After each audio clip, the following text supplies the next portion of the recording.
Hi guys, Mana Shankara Varaprasad movie review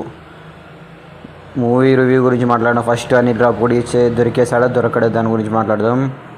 Anil Ravipudi గారు, మీరు ఎన్ని ఎన్ని ఎన్ని సినిమాలు ఇలా తీసినా మీ సినిమా మాత్రం ఫ్లాప్ అవ్వదు. అసలు ఫ్లాప్ అవ్వదు.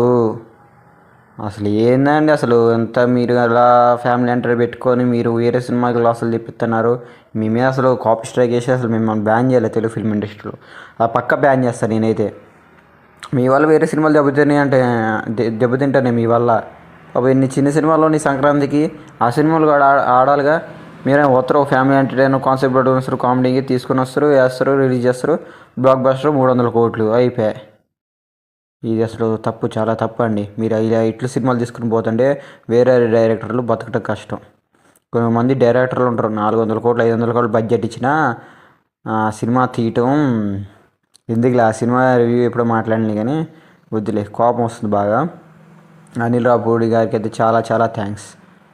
ఎందుకంటానంటే బాస్ టైమింగ్ని 90sలో 2005 దాకా 7 దాకా ఏదైతే బాస్ టైమింగ్ ఉంటుందో అప్పుడు వాడిన టైమింగ్ని ఇప్పుడు ప్రజెంట్ ఖైదీ నెంబర్ 150 నుంచి ప్రజెంట్ ఇప్పుడు దాకా వచ్చిన మనశంకర వరప్రసాద్లో ఈ మనశంకర వరప్రసాద్ అనే మూవీ బెస్ట్.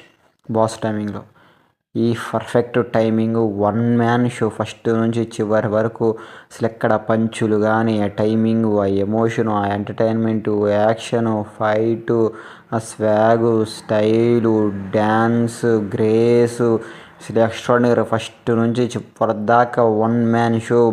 ఎక్కడ డూబ్ అవ్వకుండా 2 ఫైట్లలో ఏదో ఫస్ట్ ఫైట్లో కొద్దిగా డూబ్ ఉండదు కానీ ఇంకా మిగతా చోట్ల ఏడా డూబ్ ఉండదు.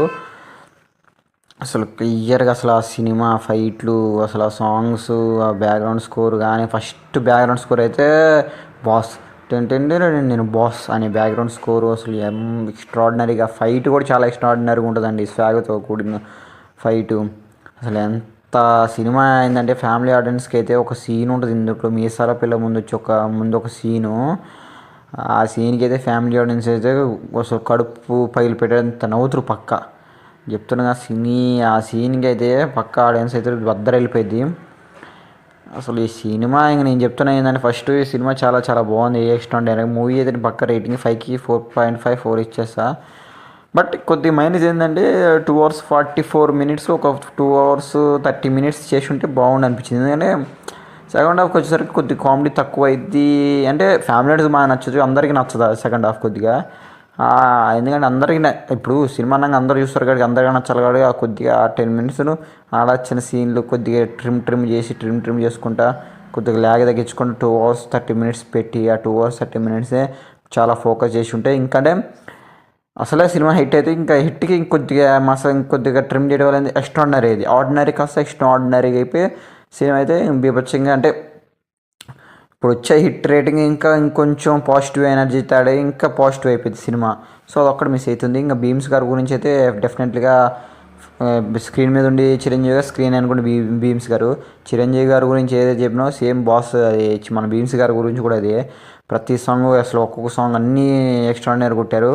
అనిల్ రావుపూడి, భీమ్స్ గారు, చిరంజీవి గారు ముగ్గురే సినిమాకి. That's it.